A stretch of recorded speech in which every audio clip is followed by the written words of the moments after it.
Bismillahirrahmanirrahim. Assalamualaikum warahmatullahi wabarakatuh. Alhamdulillah, alhamdulillahi rabbil alamin, wa bihi nasta'inu ala umurid dunya waddin. Wassalatu wassalamu ala asyrafil anbiya'i wal mursalin, sayyidina wa maulana Muhammad wa ala alihi wa ashabihi ajma'in, amma ba'd.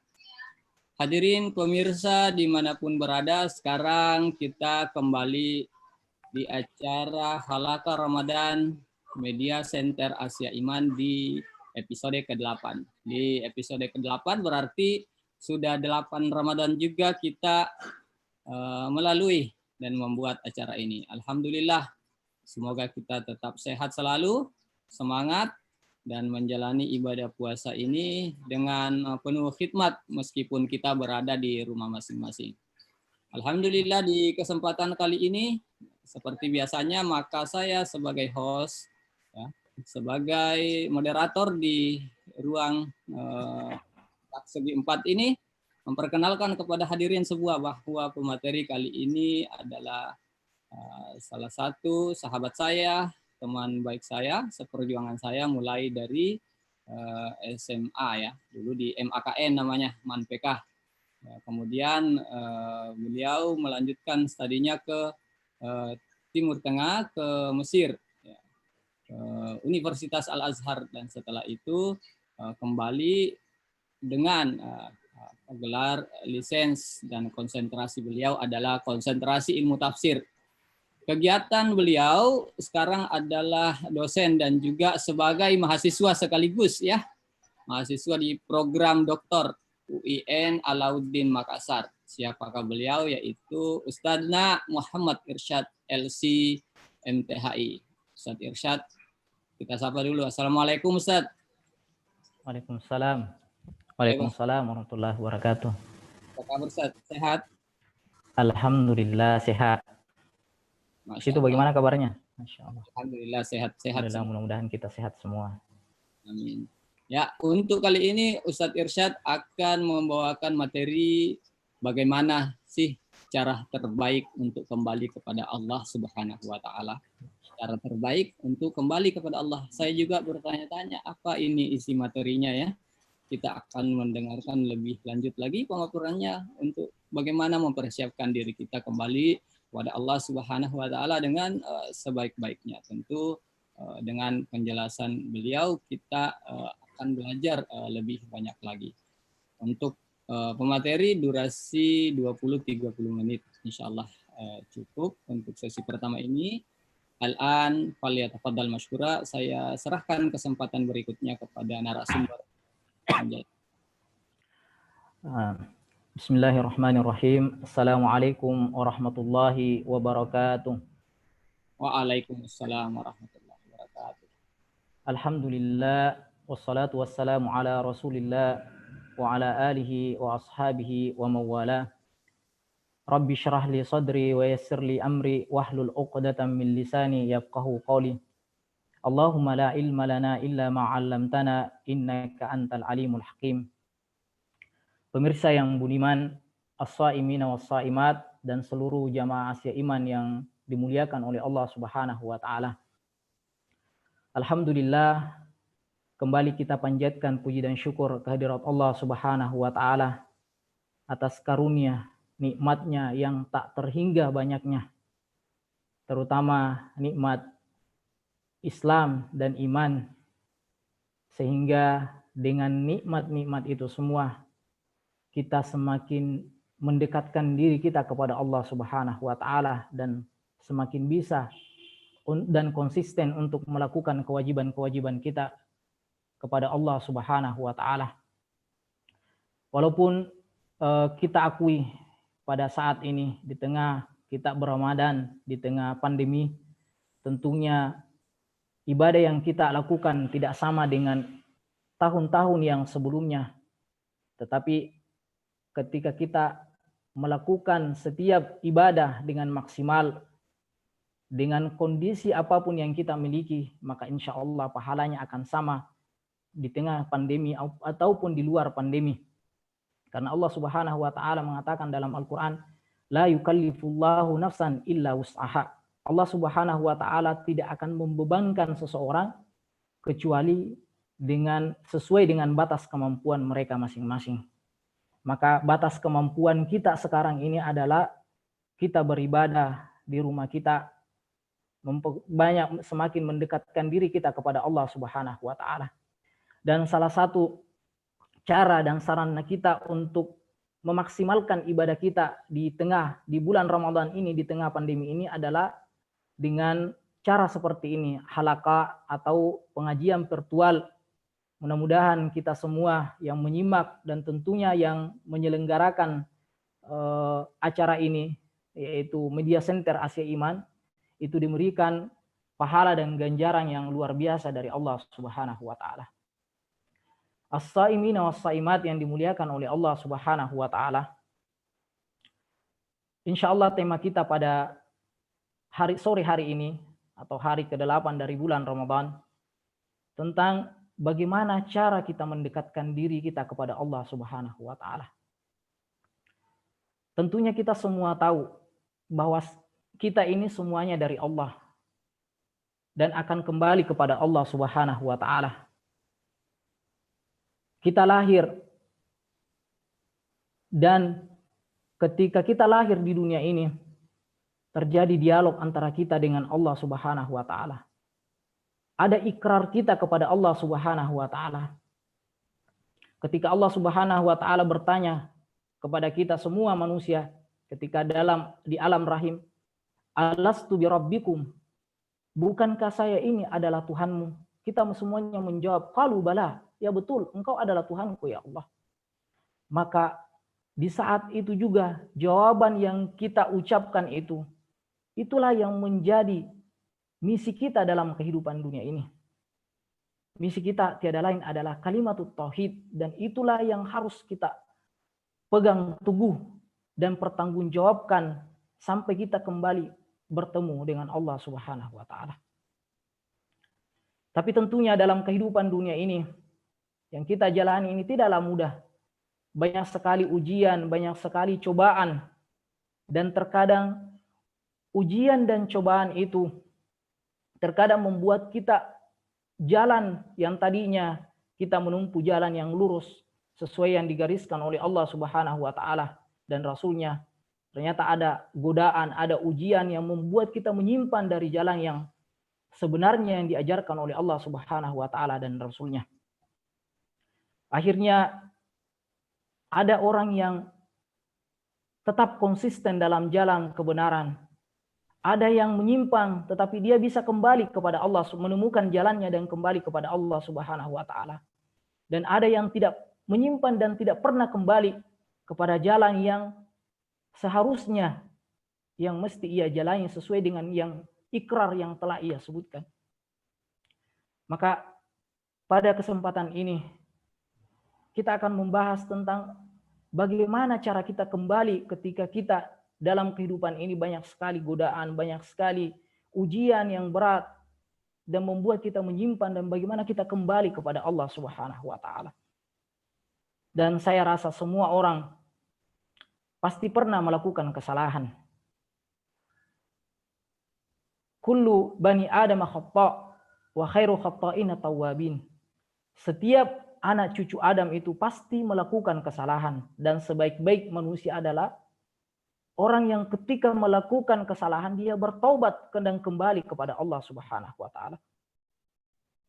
Dan taubat ini itulah cara kita untuk bagaimana sebenarnya kita kembali kepada Allah Subhanahu wa taala. Tetapi sebelum kita melangkah kepada taubat ini, ada satu hal yang sangat penting yang oleh ulama dinamakan sebagai al-ba'ith. Apa sebenarnya ini adalah ba'ith? Menurut ulama yang dinama ba'ith itu adalah ad-dafi' alladhi yuharrikul insan, atau al-yaqzatul ula allati tuharrikul insan iradata ayyakuna ma'allah. Itu adalah faktor penggerak yang ada dalam diri manusia sehingga ia mau untuk mendekatkan dirinya kepada Allah Subhanahu wa taala. Maka kita tanyakan dalam diri kita, apakah dalam di dalam diri kita ini sudah ada ba'is. Kalau bahasa lainnya itu adalah sudah ada inspirasi yang membuat kita mendekatkan diri kepada Allah Subhanahu wa taala. Itu dulu yang perlu kita usahakan sebelum kita melangkah kepada bab taubah. Maka bagaimana caranya kita mendapatkan al-ba'is ini, inspirasi untuk mendekatkan diri kepada Allah Subhanahu wa taala? Maka ada beberapa cara yang disampaikan oleh ulama, yaitu Habib Ali Al-Jupri. Di antaranya itu adalah at-targhib. Ada orang yang ketika mendengarkan ceramah, dia sangat khusyuk, membuat yang tadinya hatinya mungkin sangat susah menerima kebenaran, tetapi mungkin karena ada seorang ustadz yang menyampaikan dengan bahasa yang santun, lemah lembut, akhirnya apa yang ceramah itu masuk ke dalam hatinya dan dia membukakan pintu taubat atas semua kesalahan-kesalahan yang telah pernah ia lakukan di dunia ini. Kemudian ada melalui at-tarhib. Ada juga orang yang tarhib. Tarhib ini ketika dia mendengarkan ancaman tentang neraka, bagaimana hukuman orang-orang yang melakukan dosa besar dan sebagainya, akhirnya ia muncul perasaan takut dalam dirinya. Kemudian itulah yang membukakan inspirasi bagi dia untuk mendekatkan diri kepada Allah Subhanahu wa taala. Kemudian yang ketiga ada namanya at-tashwiq. At-tashwiq ini adalah rasa rindu kepada Allah Subhanahu wa taala. Tapi tentunya at-tashwiq ini adalah merupakan makam yang lebih tinggi daripada makam hanya targhib dengan tarhib tadi. Jadi memang orang-orang yang sebelumnya mengenal Allah Subhanahu wa taala, kemudian ia kembali merasa rindu kepada Allah Subhanahu wa taala, kemudian ia mendekatkan diri kepada Allah Subhanahu wa taala. Kemudian al-ba'is itu bisa juga didapatkan dengan at-ta'assur bil insan, pengaruh dari orang lain, atau mujalasatus salihin. Kita mungkin sering bergaul dengan orang-orang saleh. Maka saya sangat bersyukur karena di sekeliling saya itu adalah orang-orang yang baik. Saya mengenal mungkin Direktur Asia Iman, dia adalah orang yang saleh.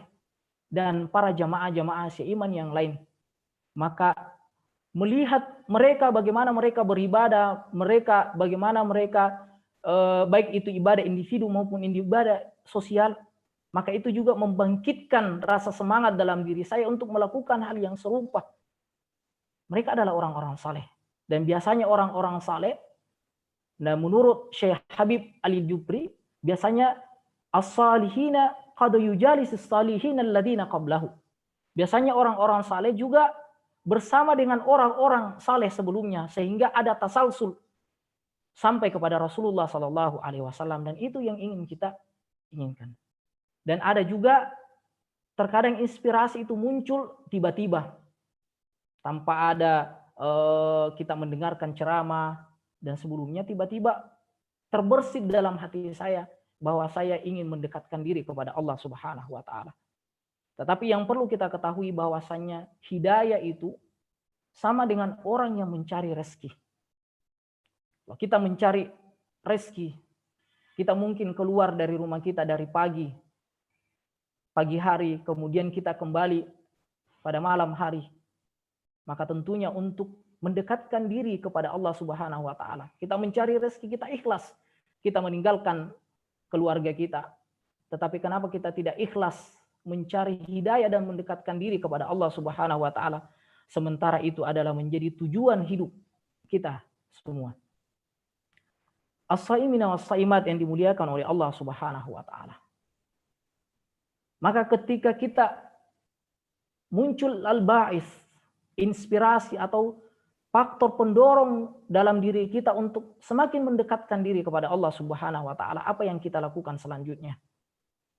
Maka segeralah untuk melangkah kepada tahap selanjutnya, itu bertaubat kepada Allah Subhanahu wa taala. Tentunya bagi seorang penulis itu tahu betul apa itu inspirasi. Tiba-tiba dia mendapatkan inspirasi, kemudian mungkin dia di warkop kemudian minum kopi, mendapatkan inspirasi, dia langsung tuliskan. Begitu juga ketika kita al-ba'is ini muncul dari dalam diri kita, maka langkah selanjutnya mari kita mendekatkan diri kepada Allah Subhanahu wa taala. Kita bertaubat kepada Allah Subhanahu wa taala. Karena bisa saja ketika ada ba'is ini sudah muncul dari dalam diri kita, kemudian kita tidak bersegera untuk bertaubat, bisa saja banyak sekali godaan setan, oh tidak usah bertaubat nanti sebentar misalnya, nanti malam dan sebagainya. Nah, itu disayangkan. Makanya bersegeralah untuk kembali kepada Allah Subhanahu wa taala. Kemudian langkah yang pertama setelah kita mendapatkan ba'is itu bertaubat kepada Allah Subhanahu wa taala. Apa yang dimaksud dengan at-taubat? At-taubat itu adalah al-inabah, dari kata inabah, ar-ruju', kembali kepada Allah Subhanahu wa taala. Tentunya bukan hanya kita melakukan kesalahan kemudian kita kembali istighfar, tetap bukan hanya seperti itu yang dilakukan, tetapi ada syarat-syarat yang mesti kita penuhi sehingga kita taubat kita betul-betul diterima oleh Allah Subhanahu wa taala. Ada syarat-syarat taubat. Oleh ulama ada yang menyebutkan syarat taubat itu yang pertama adalah an-nadam, penyesalan. Kemudian yang kedua adalah menghentikan semua dosa yang kita lakukan pada saat itu juga. Kemudian yang ketiga adalah al-azmu, bertekad atau berjanji untuk tidak kembali kepada dosa yang kita lakukan sebelumnya. Nah, tapi saya ingin pendekatan lain yang disampaikan oleh Habib Ali Al-Jupri, karena terus terang ini Habib Al-Jupri ini sebagai al-ba'is, saya sangat terpengaruh dengan ceramah-ceramah beliau. Ketika saya mendapatkan bahwasannya ada yang salah dalam diri saya, ingin introspeksi diri, maka al-ba'is adalah saya sering mendengarkan beliau. Menurut beliau, taubat itu sama juga dengan yang lain yang disebutkan oleh ulama seperti an-nadam, penyesalan, dan tidak mengulangi kesalahan-kesalahan kita sebelumnya. Ia menyebutkan yang syarat yang mesti kita lakukan supaya taubat kita diterima oleh Allah Subhanahu wa taala. Yang pertama adalah al-ilm. Kemudian yang kedua adalah al-hal. Kemudian yang ketiga adalah al-fi'l. Apa yang dimaksud dengan al-ilm? Al-ilmu itu adalah pengetahuan bahwasanya seorang hamba harus mengetahui siapa dirinya sebenarnya. Ada ungkapan para ahli sufi as-salikina ila Allah yang mengatakan man arafa nafsahu faqad arafa rabbahu. Siapa yang mengetahui dirinya, maka dia akan mengetahui siapa penciptanya. Maka kita harus mengetahui dulu diri kita. Siapa diri kita sebenarnya? Kita adalah abdun, kita adalah hamba Allah Subhanahu wa taala. Suatu saat kita akan berdiri di hadapan Allah Subhanahu wa taala dan mempertanggungjawabkan seluruh apa yang telah kita lakukan dalam kehidupan dunia ini.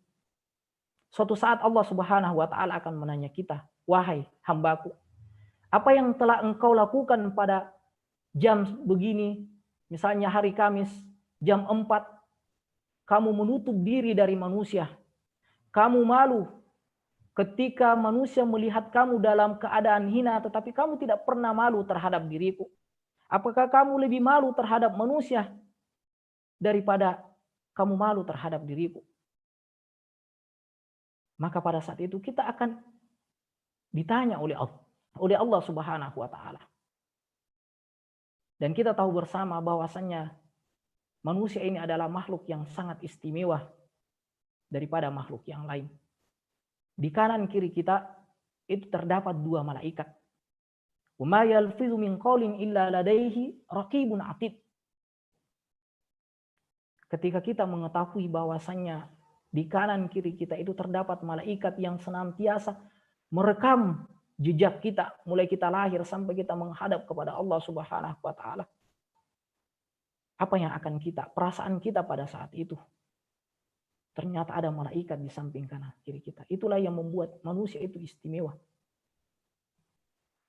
Saking istimewanya kalau kita melihat ada orang terkenal, artis misalnya, dia senantiasa akan dikejar oleh media, wartawan dan sebagainya. Manusia ini pada dasarnya adalah makhluk yang istimewa. Karena kenapa? Setiap apa yang kita lakukan itu direkam oleh Allah Subhanahu wa taala melalui dua malaikat ini. Dan ketika kita dalam keadaan seperti itu, apa yang muncul dalam hati kita? Oh, ternyata saya ini adalah hamba, senantiasa diawasi oleh Allah Subhanahu wa taala. Maka tahap yang selanjutnya yang akan muncul adalah al-hal. Pada saat itu keadaan kita akan berubah. Yang muncul adalah penyesalan. Penyesalan. Menurut ada sebuah kisah, ada seorang ulama, orang saleh dari Habasyah. Ia datang menghadap kepada seorang ulama salaf. Ia bertanya kepada ulama tersebut, "Wahai Syekh, apakah Allah Subhanahu wa taala akan mengampuni dosa besar yang telah saya lakukan dalam kehidupan dunia ini?" Maka pada saat itu Syekh atau ulama salaf ini menjawab, "Ya, Allah akan mengampuni semua dosa-dosamu ketika kamu betul-betul bertaubat kepada Allah Subhanahu wa taala." Maka pada saat itu orang saleh ini itu gembira dan bersyukur kepada Allah Subhanahu wa taala. Tatkala dia mau pamit dari ulama tadi, ulama salaf ini, tiba-tiba mukanya memerah. Memerah, kalau kita lihat ini kadang dia sangat malu. Kemudian ulama ini bertanya, "Apa yang terjadi? Tiba-tiba mukamu berubah menjadi merah." Maka pada saat itu orang saleh ini bertanya, "Apakah selama ini ketika saya melakukan kesalahan dosa kepada Allah Subhanahu wa taala, apakah Allah Subhanahu wa taala melihat saya?"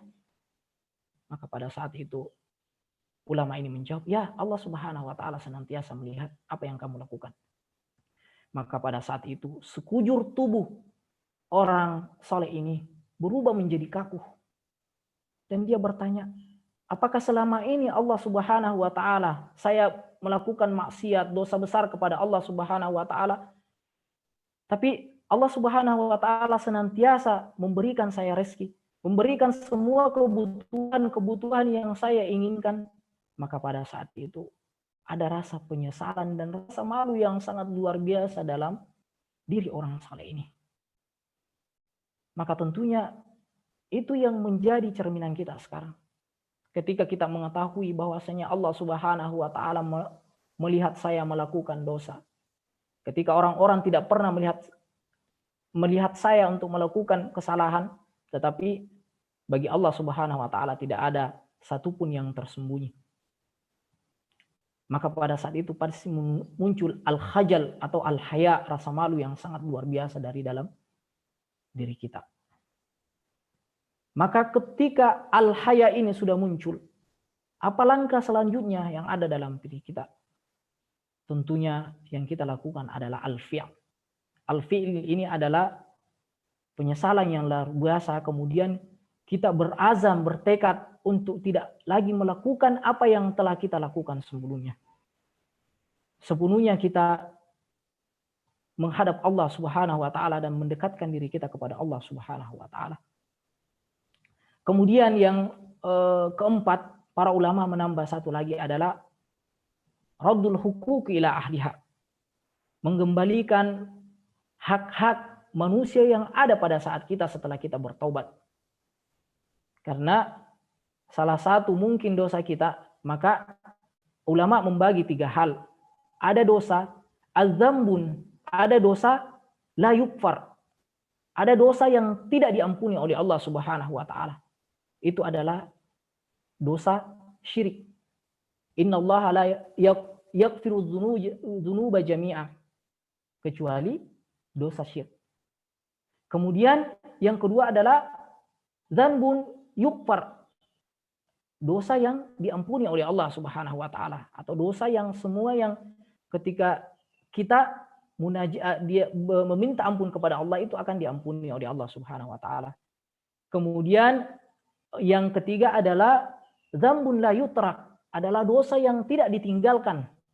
Bagaimana itu adalah ketika kita berdosa kemudian kita meminta maaf kepada Allah Subhanahu wa taala, Allah mengampuni, tetapi Allah tidak meninggalkan karena mungkin kita masih punya hutang dengan tetangga kita, masih punya hutang dengan saudara-saudara kita, itu harus ditunaikan, barulah taubat kita diterima oleh Allah Subhanahu wa taala. As-saimina was-saimat yang dimuliakan oleh Allah Subhanahu wa taala. Taubat ini adalah cara kita kembali kepada Allah Subhanahu wa taala. Dan ketika kita kembali, kita harus tahu bahwasannya kita jangan sampai merasa putus asa. Ketika ada orang yang melakukan dosa sepanjang hidupnya, kemudian dia merasa malu untuk bertaubat kepada Allah Subhanahu wa taala. Jangan sampai itu terjadi kepada kita. Karena ketika kita berpikir seperti itu, pada dasarnya kita berdosa. Karena kenapa? Kita seakan-akan mengingkari bahwasannya rahmatnya Allah Subhanahu wa taala itu meliputi semua makhluknya. Jadi jangan pernah wala tayasu min rahmatillah min rauhillah. Janganlah pernah berputus asa dari rahmat Allah Subhanahu wa taala. Innallaha yaghfiru dzunuba jami'ah. Allah Subhanahu wa taala mengampuni semua dosa yang pernah kita lakukan. Kecuali tadi dosa syirik kepada Allah Subhanahu wa taala. Bahkan disebutkan dalam hadis qudsi, Allah Subhanahu wa taala berfirman, "Ya ibna Adam, wahai anak cucu Adam, innaka ma da'awtani wa rajautani ghafartu laka ala ma kana fik wala ubali." Wahai anak Adam, jika kamu berdoa dan bermunajat kepadaku, maka saya akan mengampuni semua dosa-dosamu wala ubali. Kemudian saya tidak akan menghiraukan apa yang telah kamu lakukan sebelumnya. Ya ibna Adam, lau ataitani biqurabil ardi khataya summa laqitani la tusyrik bi syai'an la ataituka biqurabiha maghfirah. Wahai ibnu Adam, sekiranya engkau datang kepadaku dengan membawa dosa sebesar bumi ini, maka saya akan membawakan sebesar bumi ini juga ampunan kepadamu. Maka jangan sampai kita berputus asa kepada Allah Subhanahu wa taala, karena pintu taubat itu tidak pernah tertutup. Ada seorang ulama, ada seorang pemuda datang menghadap kepada Ibnu Mas'ud. Kemudian ia bertanya kepada Ibnu Mas'ud, "Wahai Ibnu Mas'ud, apakah Allah Subhanahu wa taala akan mengampuni dosa yang telah saya lakukan?" Kemudian Ibnu Mas'ud bertanya, "Dosa apa yang telah engkau lakukan?" Kemudian dia menyebutkan dosanya. Tiba-tiba muka Ibnu Mas'ud itu memerah. Dia marah karena dosa yang telah ia dilakukan oleh pemuda ini. Kemudian pemuda ini pergi untuk meninggalkan Ibnu Mas'ud. Dan dari kejauhan Ibnu Mas'ud melihat pemuda ini meneteskan air mata dan menangis jadi-jadinya. Tiba-tiba Ibnu Mas'ud menghampiri pemuda ini dan mengatakan, Allah Subhanahu wa taala akan menerima taubatmu selama engkau bertobat dengan sungguh-sungguh. Dan ketahuilah, Allah Subhanahu wa taala memiliki pintu surga sebanyak 40 yang terkadang dibuka, terkadang ditutup, kecuali satu pintu, yaitu babut taubah, pintu taubat yang tidak pernah ditutup oleh Allah Subhanahu wa taala. Maka kita mulai pada hari ini, detik ini, kita semuanya kembali kepada Allah Subhanahu wa taala.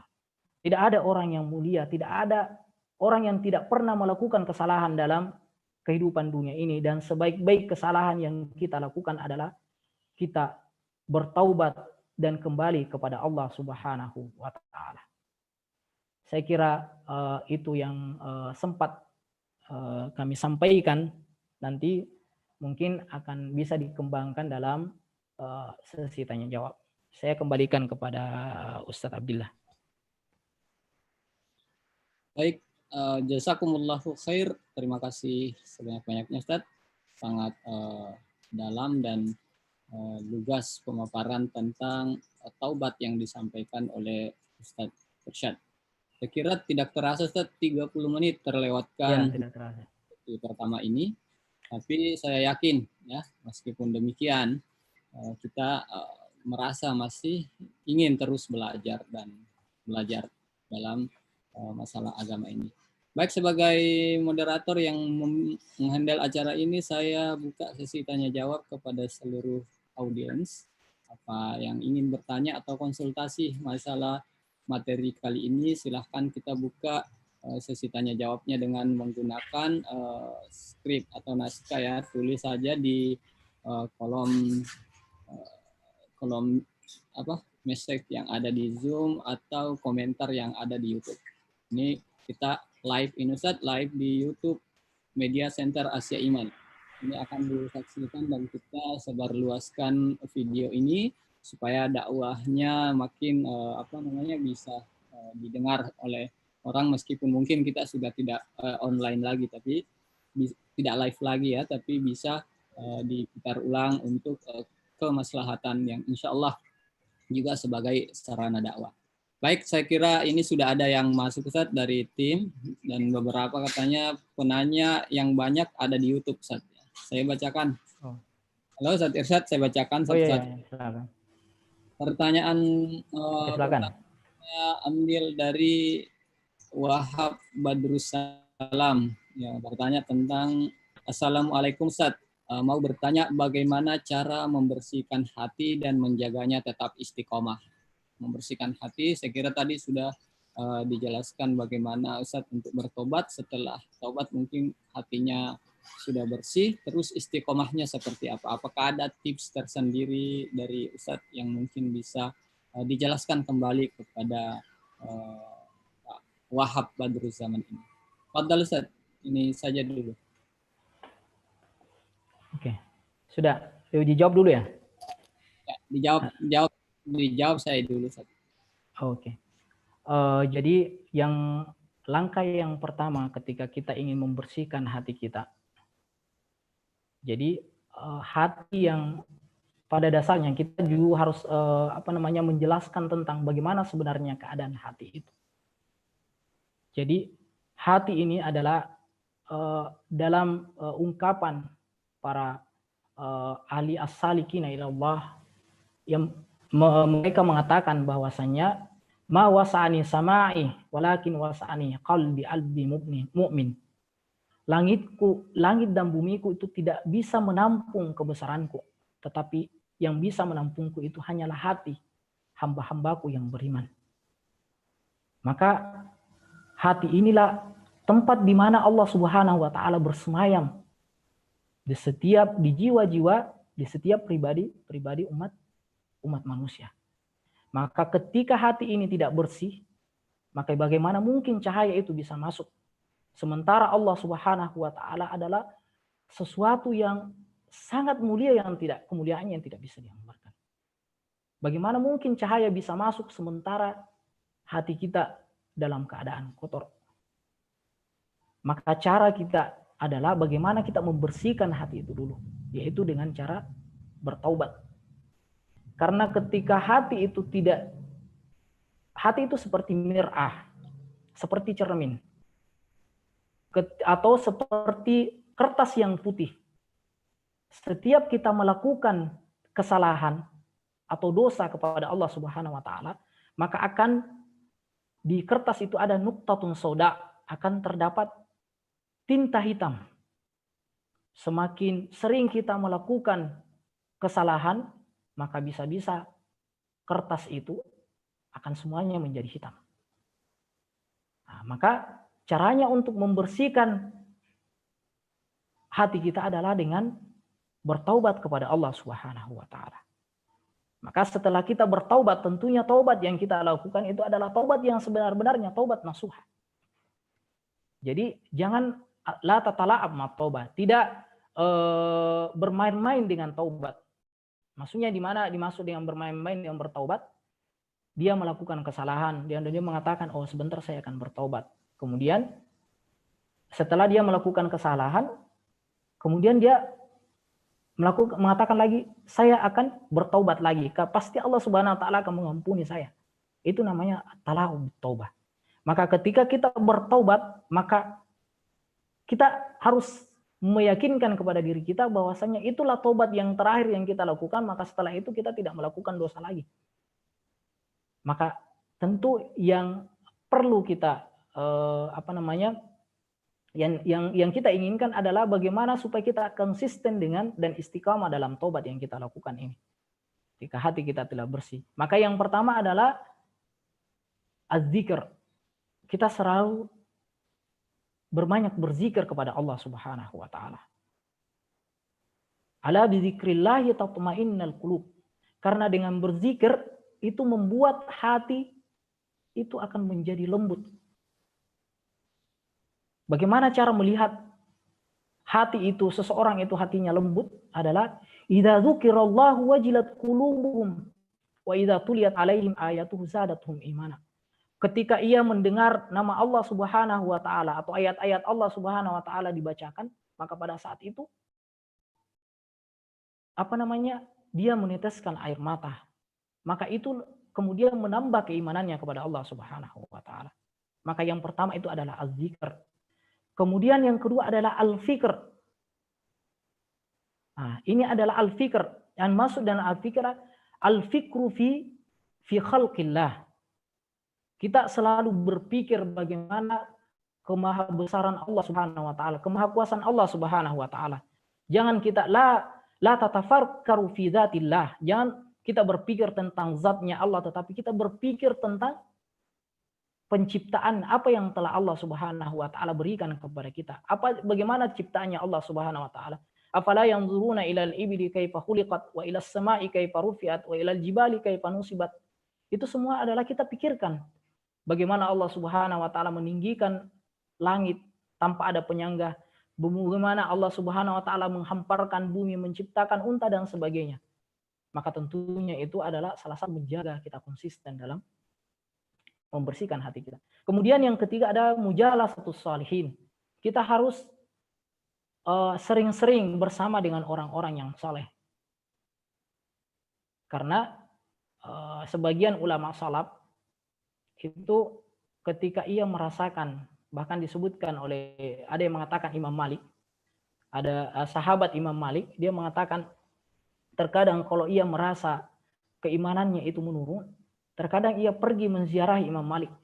Karena melihat saja Imam Malik misalnya, atau melihat saja orang-orang saleh itu membuat keimanannya itu langsung meningkat. Jadi karena hawanya di situ mungkin berbeda dengan ketika kita berada di tempat yang lain.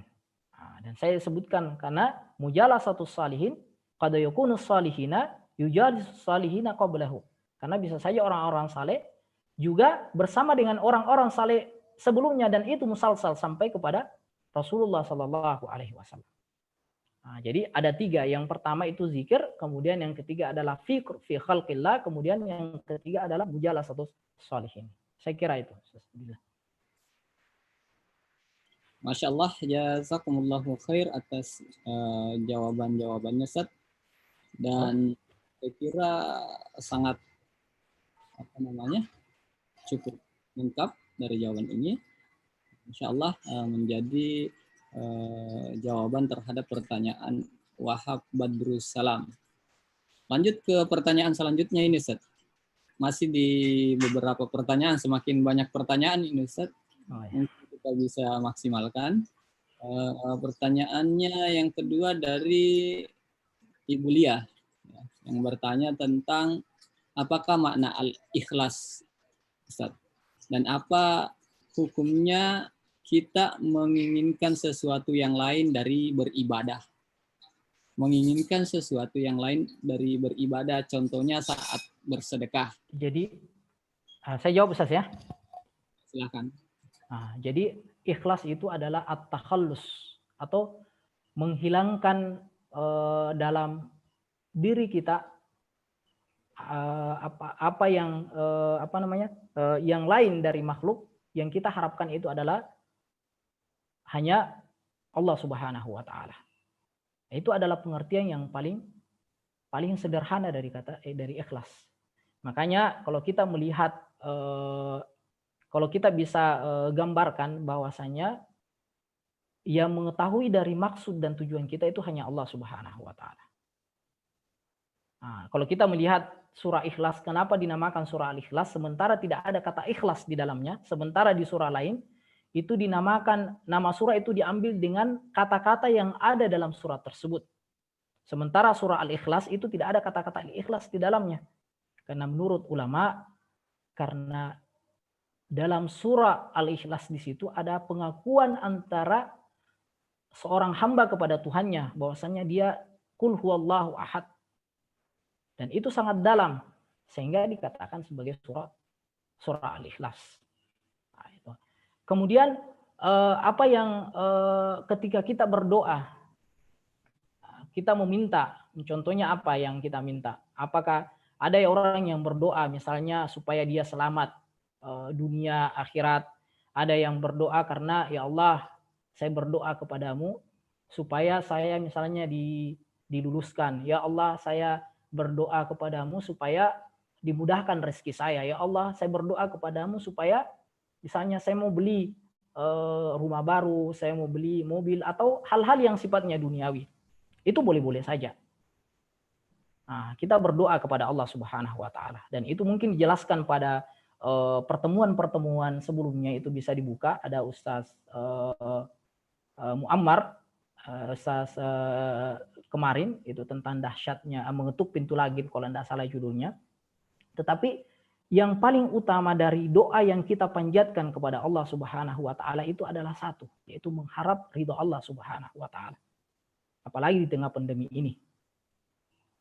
Ada ungkapan yang sangat saya sukai dan itu saya pasang, sudah lama saya pasang di wall FB saya, Facebook saya. Itu ungkapan dari Syekh Mutawalli Sya'rawi. Ud'ullaha liyardah fa idza radiya adhasyakum bi ata'ih. Berdoalah kepada Allah Subhanahu wa taala supaya Allah itu ridha. Dan ketika Allah Subhanahu wa taala telah ridha, maka Allah Subhanahu wa taala akan mewujudkan kamu dengan pemberian-pemberiannya yang tidak berakhir, yang tidak pernah putus. Nah, jadi sebaik-baiknya itu berdoa, kita berdoa kepada Allah supaya Allah itu ridha, supaya Allah itu cinta. Bayangkan ketika ada orang yang misalnya sudah jatuh cinta kepada seseorang, apapun yang dia minta itu pasti akan diberikan. Seandainya bulan yang ada di langit itu dia bisa berikan, itu juga akan diberikan. Nah, itulah. Jadi u'budullaha yardah. Sembahlah Allah supaya Allah itu ridha. Dan itulah yang menjadi yang mesti kita lakukan sekarang. Nah, jadi kita meminta bertaubat kepada Allah Subhanahu wa taala. Ini saya sedikit menambahkan hal yang sebenarnya saya ingin sampaikan tadi, tapi karena waktu membatasi. Apa yang perlu kita lakukan sekarang di tengah pandemi ini adalah kembali kepada Allah Subhanahu wa taala. Said Ramadan Al-Buti ketika terjadi revolusi di Timur Tengah yang dia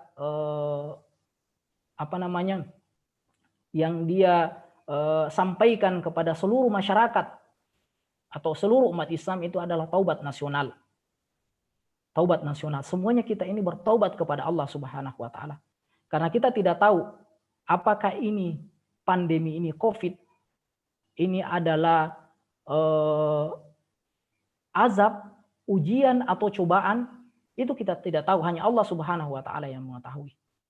Nah, jadi kita pasrahkan semuanya kepada Allah Subhanahu wa taala dan yakinlah ketika kita berhasil mengetuk pintu langit dengan doa-doa kita dan Allah Subhanahu wa taala mengijabah doa kita, maka insya Allah pandemi ini, musibah ini akan diangkat oleh dari kita dan semua umat, dari semua umat manusia. Nah, saya kira itu ya, Alhamdulillah. Baik, Ustaz. Masya Allah, luar biasa tadi penjelasan di pertanyaan kedua ini, sampai beberapa kutipan dari Mutawalli Sya'rawi, Ramadan Al-Buti adalah satu hal yang luar biasa, Ustaz. Bisa menambah beberapa catatan-catatan dari kami untuk mudah-mudahan menjadi manfaat. Baik Ustadz, kita melangkah di pertanyaan terakhir Ustadz ya, karena masih ada saya lihat ini 10 menit waktu yang bisa kita manfaatkan. Ini masih ada beberapa pertanyaan Ustadz. Saya pilih pertanyaannya Ustadz ya, mudah-mudahan bisa dijawab semua. Langsung semua saya bacakan aja Ustadz. Oh ya. Atau saya ambil 2 saja. Yang pertama saya ambil dari ini Asia Cahaya ya. Dari tim ini bertanya, bagaimana caranya meminta taubatkan orang tua yang telah meninggal Ustadz ya. Apakah orang tua yang telah meninggal itu diampuni dosanya karena doa dari anaknya? Jadi kalau anaknya memohon maaf atas dosa-dosa orang tua, apakah orang tuanya diampuni karena doa anaknya tersebut? Terus satu pertanyaan dari Bapak Fudail, ya, Muhammad Fudail yang bertanya tentang bagaimana hakikat tobat yang diterima oleh Allah Subhanahu wa Ta'ala. Hakikat taubat yang diterima, atau mungkin bahasa sederhananya begini yang bisa saya pahami, mungkin apakah cukup ini kalau bertobat itu istighfar saja, dan apa tanda-tanda orang diterima taubatnya, hakikat taubat yang diterima mungkin ya. Setelah kita bertobat mungkin yang diterima taubatku, apakah ada tanda-tandanya, apakah dengan cukup istighfar saja kah taubat itu bisa diterima. Silakan Ustadz, kita beri waktu sebagai sesi terakhir ya Ustadz ya, karena waktu juga yang membatasi. Jadi yang pertama dulu saya jawab, bagaimana meminta taubat orang tua. Jadi yang perlu kita ketahui bahwasannya apa yang kita lakukan dalam kehidupan dunia ini itu akan kita pertanggungjawabkan masing-masing di hadapan Allah Subhanahu wa Ta'ala. Jadi setiap orang itu mempertanggungjawabkan apa yang ia lakukan dalam kehidupan dunia ini. Dan tidak ada istilah kamu misalnya mempertanggungjawabkan amalannya si fulan misalnya, itu tidak bisa. Tetapi memang ada cara yang diajarkan oleh Rasulullah Shallallahu Alaihi Wasallam supaya hubungan kita dengan orang yang telah meninggal atau telah mendahului kita, utamanya orang tua kita, itu tidak terputus begitu saja. Maka kita diajarkan oleh Rasulullah Shallallahu Alaihi Wasallam, yang salah satunya itu adalah mendoakan.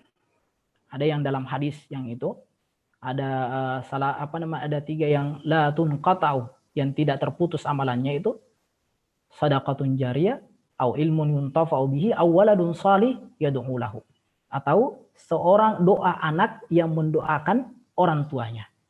Apakah itu terserah nanti, apakah lafaz mendoakannya itu kan biasa kita dapat umumnya adalah yang diajarkan oleh Rasulullah SAW adalah Rabbi gufirli. Nah, itu kalau dilihat dari teks doa tersebut itu pada dasarnya adalah meminta ampunkan kedua orang tua kita. Allahumma ghafirli wali walidayya warhamhuma kama rabbayani shaghira. Jadi itu tidak masalah. Tapi di ayat yang umum, jadi misalnya ini khusus, bisa dikhusus di ini, bahwasanya masing-masing orang akan mempertanggungjawabkan setiap amalannya, dan ini bisa menjadi khusus, dikhususkan bahwasanya setiap anak bisa saja memohonkan ampun kedua orang tuanya, dan ya tergantung Allah apakah Allah akan menerima. Tapi jelasnya yang perlu kita lakukan itu senantiasa berusaha untuk mendoakan kedua orang tua. Dan kalau kita berdoa itu jangan berpikir apakah doa saya itu diterima atau tidak diterima. Pokoknya kita berdoa saja kepada Allah Subhanahu wa Ta'ala, ud'ullaha wa antum muqinuna bil ijabah. Berdoalah kepada Allah dan kamu di dalam hatimu yakin saja bahwasanya Allah akan menjawab doa-doamu, selama orang tua kita tidak melakukan kemusyrikan kepada Allah Subhanahu wa Ta'ala. Karena Rasulullah Shallallahu Alaihi Wasallam mendoakan dan mengajak pamannya, apakah paman saya bisa masuk surga? Tapi jawaban Allah Subhanahu wa taala itu tidak bisa karena berbeda keyakinan.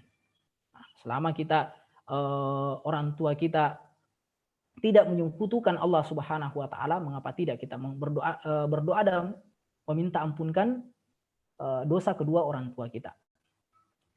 Kemudian yang kedua adalah hakikat taubat. Pada dasarnya untuk mengungkapkan bagaimana hakikat taubat yang sebenarnya itu hanya satu kata. Nah, di samping tadi penjelasan-penjelasan yang saya sampaikan tadi, tetapi an-nadam yang perlu digarisbawahi itu an-nadam. An-nadam hiya wa at-taubah. An-nadam, penyesalan itu ada pada dasarnya itu adalah at-taubat. Ketika makanya kita melakukan dosa, kita istighfarkan kepada Allah Subhanahu wa taala. Kita meminta ampunkan kepada Allah Subhanahu wa taala, dan tentunya ada tingkatan yang lebih di atasnya lagi, itu adalah taubatan nasuha. Taubat nasuha. Taubat nasuha ini biasa dilakukan adalah ketika kita melakukan dosa besar. Nah, banyak itu dosa besar. Apa yang dimaksud dengan dosa besar? Ada yang mengatakan ulama bahwasanya al-mubiqat itu sab'ah. Dosa besar itu ada 7. Ada yang mengatakan 11. Ada yang mengatakan qala Ibnu Abbas yarhamullahu Ibnu Umar ja'alal kabair sab'ina wa ila sab'ina aqrab. Sab'an wa ila sab'ina aqrab. Ibnu Umar mengatakan ada 7 kabair. Tapi menurut para ulama yang dimaksud dengan dosa besar itu adalah setiap dosa atau pelanggaran yang kita lakukan yang ada hukuman hadnya. Nah, misalnya berzina ada hukumannya, kemudian membunuh ada hukumannya, itu semua adalah dosa besar. Nah, itu menurut jumhur ulama. Tapi hakikat dari taubat ini ya itulah tadi. Kalau misalnya hakikatnya itu an-nadam, tetapi kalau taubat an-nasuha, kita mengikuti tadi langkah-langkah yang saya sampaikan tadi. Ada penyesalan, kemudian menghentikan dosa yang telah kita lakukan, kemudian berniat untuk tidak melakukan dosa tersebut yang kedua kali, dan mengembalikan semua hak-hak orang lain yang ada pada diri kita. Itu taubat nasuha. Tapi kalau taubat yang lain, itu bisa dosa-dosa kecil itu bisa diampuni dengan misalnya dengan sholat jamaah al-jum'atu atau sholat Jumat al-jum'atu ila jum'ati mukaffaratun lima bainahunna minadz-dzunub.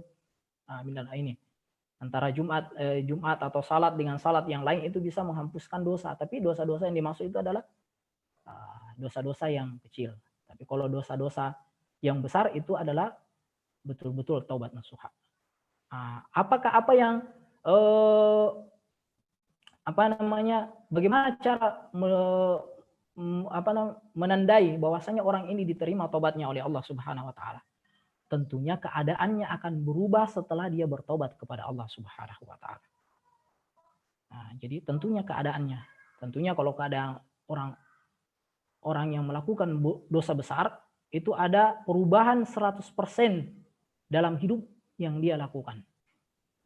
Misalnya orang yang misalnya dia suka minum minuman keras misalnya, tiba-tiba dia bertobat dan merubah semua apa yang dia lakukan dengan mendekatkan diri kepada Allah Subhanahu wa taala. Itu salah satu, itulah yang dimaksud dengan hakikatnya. Di hakikatnya itu an-nadam. Kemudian kalau dosa besar itu harus dengan langkah-langkah itu taubat nasuha. Jadi taubat nasuha, dan kita harus yakin bahwasanya setiap taubat itu akan diampuni oleh Allah Subhanahu wa taala kalau kita bersungguh-sungguh bertaubat kepada Allah Subhanahu wa taala. Dan yang terakhir, kita jangan lupa untuk selalu beristighfar kepada Allah Subhanahu wa taala. Itu istighfar.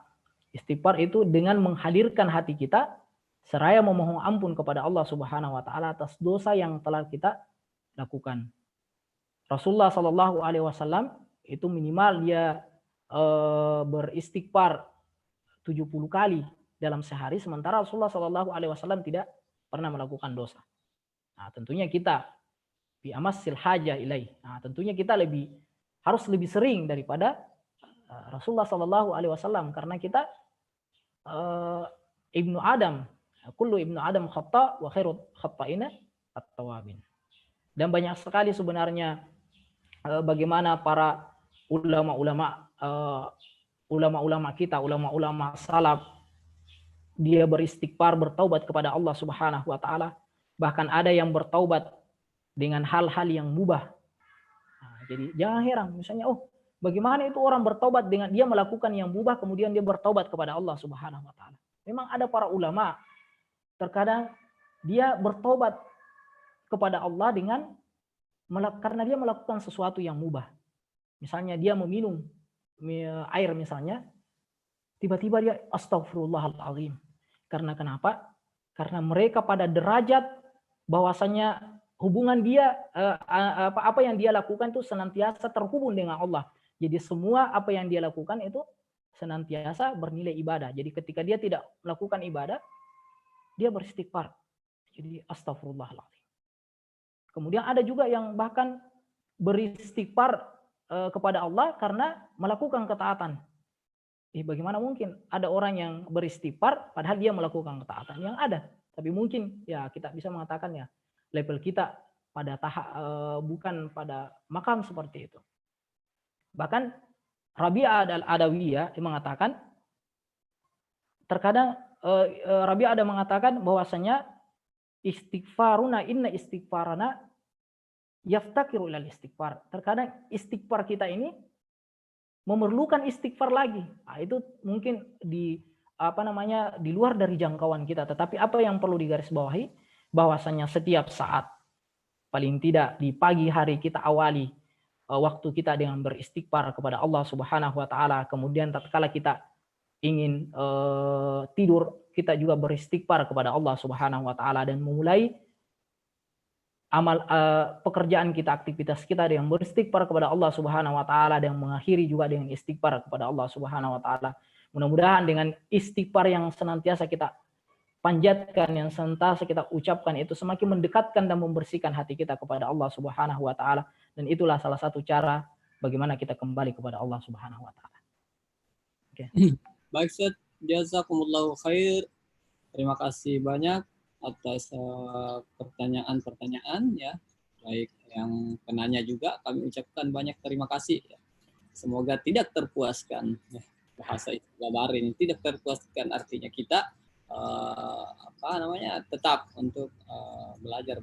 Tapi insya Allah dengan jawabannya Pak Ustadz tadi semuanya sudah mustauib ya, semuanya sudah tercakup atas pertanyaan-pertanyaan yang sudah dilemparkan oleh audiens. Terima kasih Cahaya Asia, kemudian terima kasih juga sama Muhammad Fudail yang telah bertanya tadi.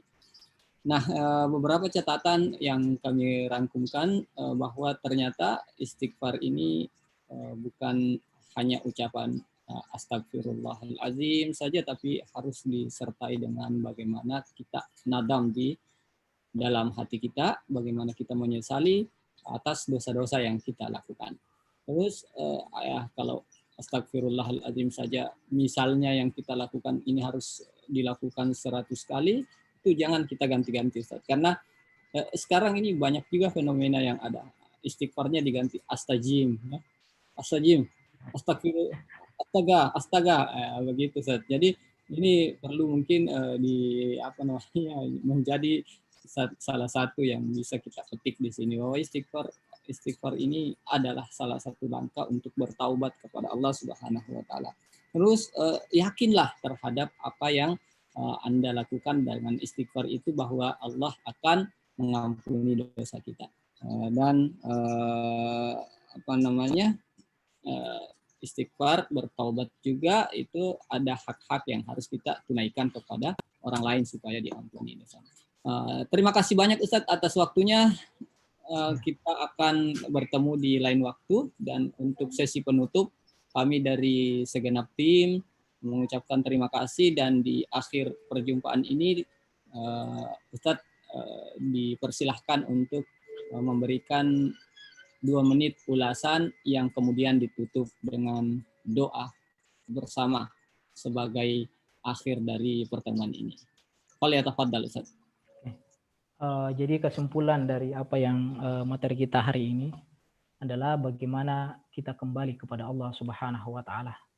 Tentunya dalam kehidupan ini banyak sekali dosa yang kita lakukan. Kita melenceng dari misi kita awal sebagai manusia, maka kita mesti kembali kepada Allah Subhanahu wa taala. Dan cara untuk kembali kepada Allah Subhanahu wa taala itu dengan taubat. Tapi tentunya orang tidak bisa langsung taubat begitu saja, tetapi dia harus ada al-ba'is dulu. Itu yang kita perlukan, al-ba'is. Ba'is ini adalah faktor pendorong atau inspirasi yang membuat kita mendekatkan diri kepada Allah Subhanahu wa taala. Dan al-ba'is itu bisa kita dapatkan dengan cara mendengarkan ceramah atau targhib. Ada juga tarhib, apakah ceramah tentang surga atau ancaman tentang neraka dan siksaannya bagi orang-orang yang pendosa, atau at-tashwiq karena saking rindunya kita kepada Allah Subhanahu wa taala, atau dengan mujalasatus salihin atau bersama dengan orang-orang yang saleh. Dan setelah itu inspirasi ini, al-ba'is ini kita selalu jaga. Kemudian kita bertobatkan kepada Allah Subhanahu wa taala semua dosa-dosa kita. Kemudian kita yang kita lakukan ketika bertobat itu yang pertama adalah an-nadam, penyesalan. Kemudian yang kedua adalah kita menghentikan dosa kita pada saat itu juga. Dan yang ketiga adalah berjanji atau bertekad dalam hati untuk tidak melakukan yang kedua kali. Dan itulah yang pada dasarnya hakikat. Dan khususnya yang terakhir di tengah pandemi ini, kita harus banyak-banyak bertaubat kepada Allah Subhanahu wa taala. Dan ini mesti yang saya kira ini juga disampaikan di dalam himbauan MUI adalah taubat nasional. Kita taubat nasional. Ada salah satu penutup sebelum saya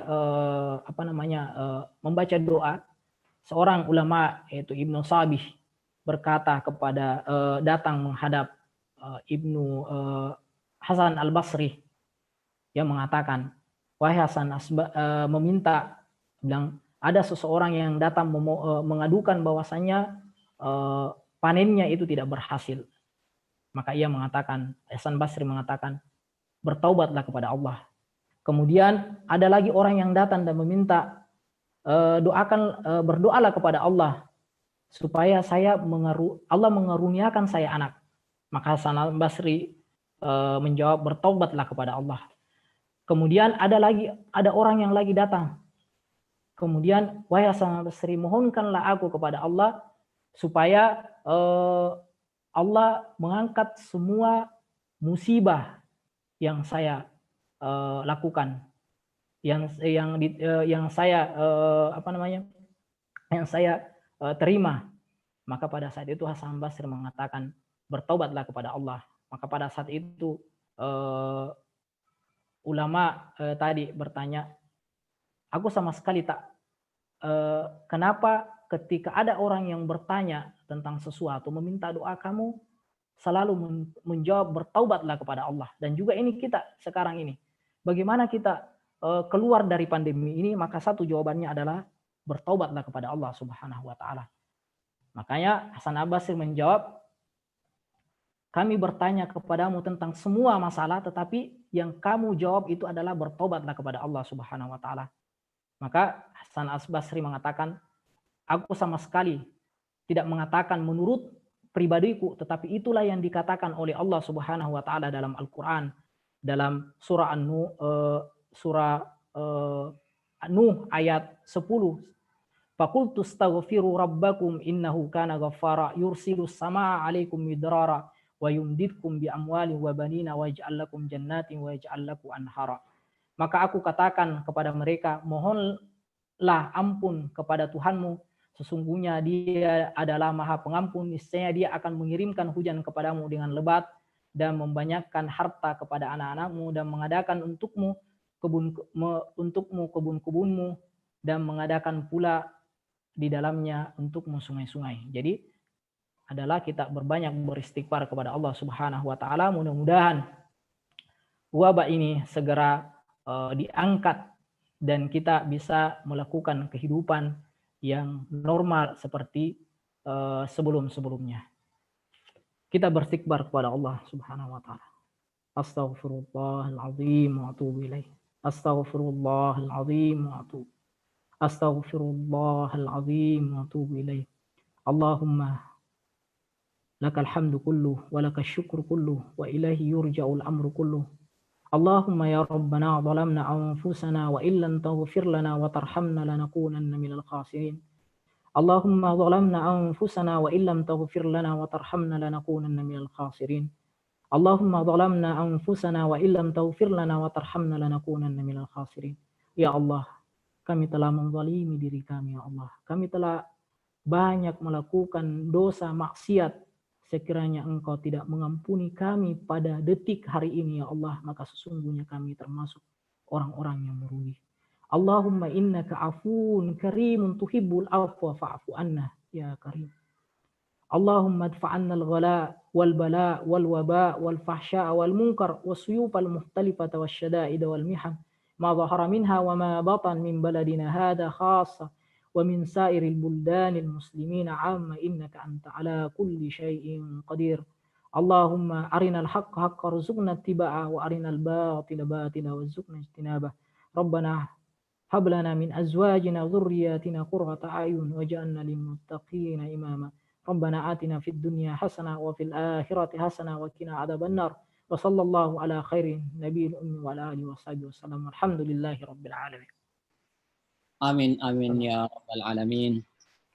Bapak, Ibu, para pemirsa yang dirahmati oleh Allah Subhanahu wa taala, demikianlah tadi sesi tanya jawab dan juga sesi terakhir yang ditutup dengan doa. Di akhir kata di halaqah Ramadan episode ke-8 ini kami berterima kasih kepada segenap yang menonton ya, dan juga memohon maaf kiranya mungkin acara ini ada hal yang ingin dikembangkan. Silahkan di komen, di like, subscribe, karena kita akan langsung di YouTube, ini upload di YouTube, kita kembangkan dan share kepada media sebanyak-banyaknya untuk manfaat yang lebih besar lagi, kiranya dianggap momen atau hal ini bermanfaat kepada kita semua. Terima kasih. Ingat, besok kita akan kembali lagi di jam yang sama tapi dengan pemateri yang berbeda. Sekedar bocoran, insya Allah besok kita akan menghadirkan Ustadz calon doktor juga, ini adalah Haji Rusmin Abdul Rauf LC MIRKH. Beliau adalah alumni Kairo, kemudian melanjutkan studi atau magisternya di Malaysia, ya, dan sekarang lagi menempuh program doktor. Beliau insya Allah siap untuk bersama kita besok di jam yang sama. Stay bersama Media Center, stay home, stay safe, dan selamat menjalankan ibadah puasa. Mari kita sama-sama menutup majelis ini dengan membaca doa. Subhanakallahumma wa bihamdik, nashhadu alla ilaha illa anta, nastaghfiruka wa natubu ilaik. Assalamualaikum warahmatullahi wabarakatuh.